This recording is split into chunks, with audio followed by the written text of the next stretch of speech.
বন্যায় ক্ষতিগ্রস্ত মানুষদের 10 লাখ টাকা দেওয়া অলরেডি শেষ। এখন আমার থেকে টাকা শর্ট। আপনারা দয়া করে আমার বিকাশ নাম্বার 01266318692, এই নাম্বারে বিকাশ নগদ সব আছে।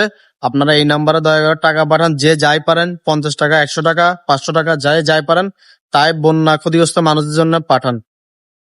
আসলে আমাদের ফেসবুক জিনিসটা এমন, যেখানে আসলে সত্যর চেয়ে গুজবটা বেশি ছড়ানো হয়। আর কিছু কিছু মানুষ আছে যারা আসলে মানুষের মানবিক দিক বিবেচনা করে প্রতারণার শিকার হন এবং প্রতারণা তৈরি করেন।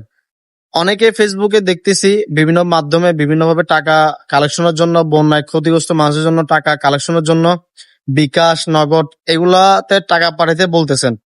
তো যারা আসলে মানবিকতার কথা চিন্তা করে টাকা পাঠান, তাদেরকে আমি একটা কথা বলবো, আপনারা একটু সতর্ক হয়ে টাকাটা পাঠান। কারণ আপনার যে মানবিকতার টাকাটা প্রকৃত বন্যা ক্ষতিগ্রস্ত মানুষরা যাতে পায়, সেদিকে আপনাকেই দায়িত্বশীল এবং সজাগ থাকতে হবে।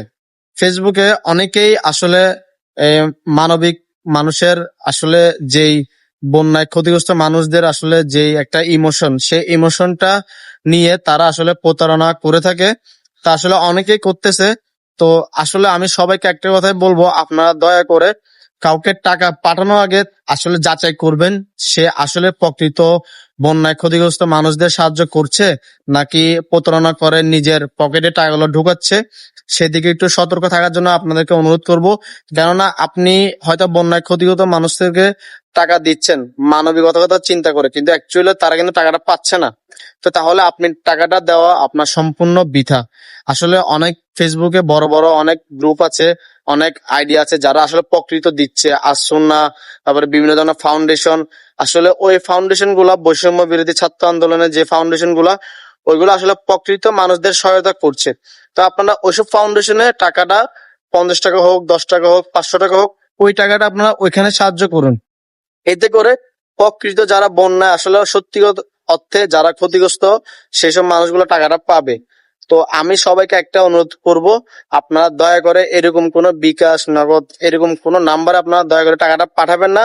আর যদিও পাঠান, অন্তত যাচাই পূর্বক তারপরে এই টাকাটা পাঠান। এতে করে প্রকৃত বন্যায় ক্ষতিগ্রস্ত মানুষরা সহায়তা পাবে এবং তারা ঘুরে দাঁড়াতে পারবে।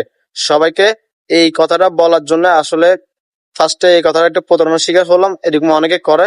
তো সবাই আসলে একটু সচেতন হন, একটু সতর্ক থাকুন এবং আসলে প্রকৃত বন্যা মানুষদের, ক্ষতিগ্রস্ত মানুষদের সহায়তা করুন।